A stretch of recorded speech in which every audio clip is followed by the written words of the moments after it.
ज़्यादातर ख़वातीन शिकायत करती हैं बहुत ज़्यादा यूरिन की, कि उनको यूरिन लीकेज भी बहुत ज़्यादा होता है और बार-बार उनको वॉशरूम यूज़ करना पड़ता है। इसकी क्या रीज़न है? अच्छा, ये आपने जो बड़ा अहम मसले की तरफ तवज्जो हमारी हुँ, दिलाई है। हमारे पास आउटडोर में अगर 10 ख़वातीन आती हैं, उनमें से 4 ख़वातीन ऐसी होती हैं जो हमारे पास ये शिकायत करने आती हैं कि हमें यूरिन बार-बार आता है, या हम अभी थोड़ी देर बाद फिर यूरिन हुँ, के लिए जाना पड़ता है। तो इसके लिए ना हम ये आपको बताएँ सबसे पहले कि उस पेशेंट को हमने हिस्ट्री बड़ी अच्छी लेनी है। सबसे ठीक है। पहले उससे पूछना है कि वो यूरिन कितनी दफ़ा जाती है हुँ, और हर दफ़ा यूरिन की मिकदार कितनी होती है। उससे पहले हमें पेशेंट का ये पता लगेगा कि आया कि उसका यूरिन बार-बार में थोड़ी दफ़ा में थोड़ा-थोड़ा यूरिन आता है हर दफ़ा, हुँ, या ज़्यादा ही आता है। तो उससे हमें पता चलेगा कि कहीं पेशाब की कोई रुकावट तो नहीं है, नंबर 1।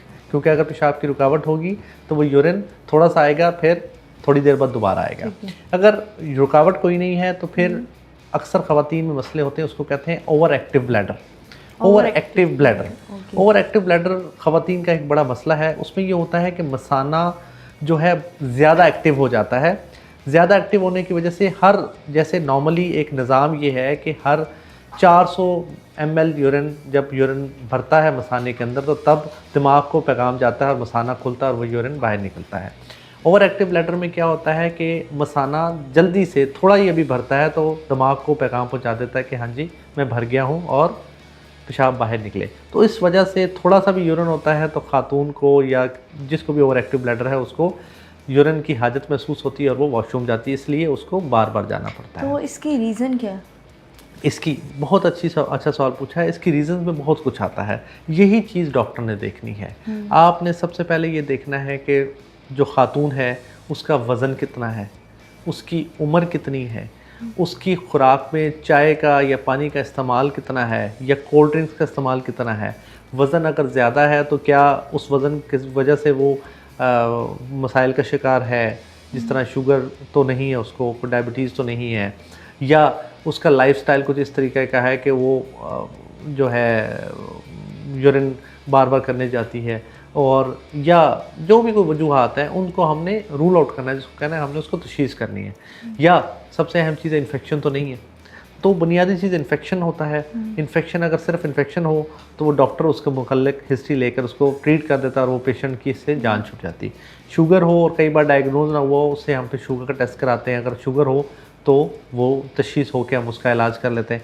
इसी तरीके से जो सबसे ज़्यादा ओवर एक्टिव ब्लैडर है, ओवर एक्टिव ब्लैडर में कुछ दवाएँ होती हैं, उन दवाओं का हम इस्तेमाल करते हैं। पेशेंट को कहते हैं वेट रिड्यूस करे, चाय का इस्तेमाल कम करे, और कुछ एक्सरसाइजेज होती हैं पेल्विक फ्लोर की, ठीक यानी है। कि वो उसके नीचे जो पेशाब के साइड वाले पट्टे हैं हुँ, उनकी मशकें हम बताते हैं, करवाते हैं, हुँ, ताकि इस औरत को एक जो सोशल एम्बैरेसमेंट का सामना करना पड़ता हुँ, है, कहीं पे भी वो जा नहीं पाती, उसको बार बार यूरिन के लिए जाना पड़ता है, तो इन हुँ, सब चीज़ों से उसको हम इससे छुटकारा दे सकते हैं।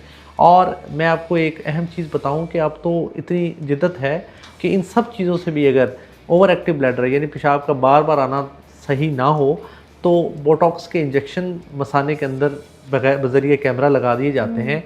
उससे ये होता है कि ये चीज़ काफ़ी हद तक बेहतर हो जाती है। अच्छा डॉक्टर साहब, आपने बात की है चाय और पानी की। कुछ ख़वातीन पानी बहुत ज़्यादा नहीं भी पीती, थोड़ा-सा भी पानी पी लें तो उनको बहुत ज़्यादा यूरिन आता है। अच्छा, देखिए यही आपने बात देखनी है कि अगर उसको जो थोड़ा भी पानी पीने के बाद बार-बार हुँ, यूरिन आ रहा है तो कहीं ओवर एक्टिव ब्लैडर का शिकार तो नहीं है, ठीक है। ताकि फिर हम उसका मसला इलाज हुँ, करें। जहाँ तक चाय की और कोल्ड हुँ, ड्रिंक्स की बात जी, है, जी। ये दोनों ब्लैडर स्टिमुलेंट हैं।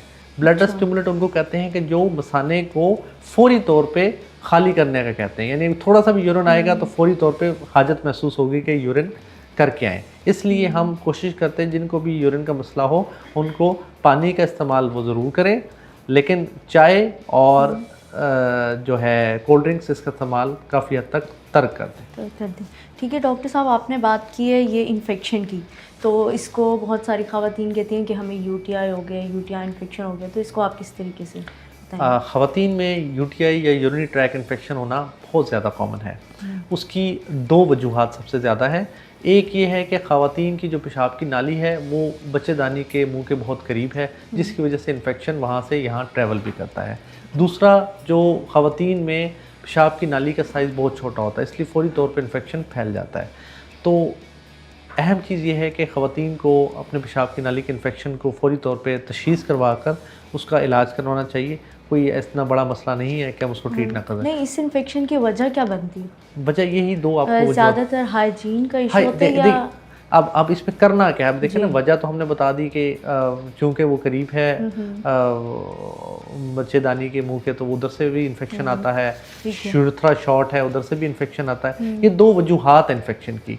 अब इसको बचा कैसे, जैसे आप कह रहे हैं, आपका मतलब है कि हम प्रिवेंट कैसे करें, इससे बचे कैसे। बचना सबसे अहम चीज़ है, पेशाब की नाली के इन्फेक्शन से बचने की दो ही अहम प्रिवेंशंस है। एक, पानी का इस्तेमाल ज़्यादा से ज़्यादा करें और हाइजीन का ख्याल रखें। इन दो चीज़ों से हम इससे बच सकते हैं। हम इसमें मिथ्स की बात करेंगे कि बहुत ज़्यादा मिथ्स भी इससे रिलेट की जाती हैं, यूटीआई से और किडनी से, तो इसको आप किस तरीके से देखते हैं? देखिए, मिथ्स तो हमेशा मिथ्स रहती हैं। मिथ्स पे आप बेस पे कोई सॉलिड एविडेंस के बगैर बीइंग अ यूरोलॉजिस्ट हम बात नहीं करते। हाँ, ये कहा जाता है कि फ़लाँ खातून को बार बार इन्फेक्शन होता है, इसकी वजह से उसका बेबी नहीं ग्रो करते। तो ज़ाहिर बात है, जब इन्फेक्शन जिस्म के अंदर होगा तो चीज़ें मसान, तो इसीलिए उसको चाहिए कि इन्फेक्शन, अगर कोई भी बीमारी है तो मैसेज वही है कि कोई भी बीमारी या कोई भी तशख़ीस या कोई भी अलामत है तो फ़ौरी अपने मुस्तनिद डॉक्टर से रुजू करें। ठीक है। और मर्द और ख़वातीन को किस उम्र में चेकअप बाकायदगी से करवाना चाहिए? देखिए, चेकअप तो हमेशा बाकायदगी से करवाना चाहिए, लेकिन डिपेंड करता है कि कैसा चेकअप। अगर तो गुर्दों का चेकअप कहते हैं और अगर आपकी फैमिली हिस्ट्री गुर्दों की है तो आप सालाना एक अल्ट्रासाउंड और एक गुर्दों का टेस्ट होता है, RFTs, और एक पेशाब का टेस्ट होता है। ये आप 3 चीज़ें हम स्क्रीनिंग में, फीमेल्स की यूरिन कंप्लीट है, RFTs है और अल्ट्रासाउंड एक गुर्दों का KUB के नाम से, किडनी यूरेटर ब्लैडर, वो करवा लें। और मर्दों को शुरू में तो ये करवाना चाहिए, और 45-50 साल की उम्र के बाद सीरम PSA लेवल, ताकि वो प्रोस्टेट कैंसर के बारे में अपनी स्क्रीनिंग करवा सकें। डॉक्टर साहब, ये प्रेगनेंसी में बहुत सारी ख़वातीन को इसका इशू ज़्यादा हो जाता है, तो उसकी क्या वजह? हाँ, बिल्कुल, इसमें ये है कि प्रेगनेंसी के दौरान इन्फेक्शन होने की सबसे बड़ी वजह ये है कि ख़वातीन अपनी हाइजीन को मेंटेन नहीं कर पाती। हाइजीन को मेंटेन करना, दूसरा ये है कि एक बच्चा साथ पल रहा होता है तो ऑब्वियसली पानी की और खुराक की रिक्वायरमेंट रह जाती है, उसको पूरा नहीं किया जाता। तीसरा ये है कि अगर इन्फेक्शन शुरू में स्टार्ट में हो रहा है तो उसको जल्दी से ट्रीट कर लिया जाए, क्योंकि अगर ये ट्रीट नहीं करेंगे तो फिर ये हमल के पूरी प्रेगनेंसी को नुकसान दे सकता है। इसलिए अगर हमल के दौरान इन्फेक्शन यूरिन ट्रैक हो रहा है तो उसको फौरी तौर पे अपना इन्फेक्शन ट्रीट करवाएं। और ये किस एज फैक्टर में ज़्यादा आपको वो करता है? देखिए, ये जो UTI है, जिसको यूरिन ट्रैक इन्फेक्शन कहते हैं, ये फीमेल्स में बहुत कॉमन है, छोटी बच्चियों में भी कॉमन है, प्रेग्नेंट लेडीज़ में कॉमन है, ओल्ड एज में भी कॉमन है। It's equally common. Old ladies में इसकी क्या वजह बनती है?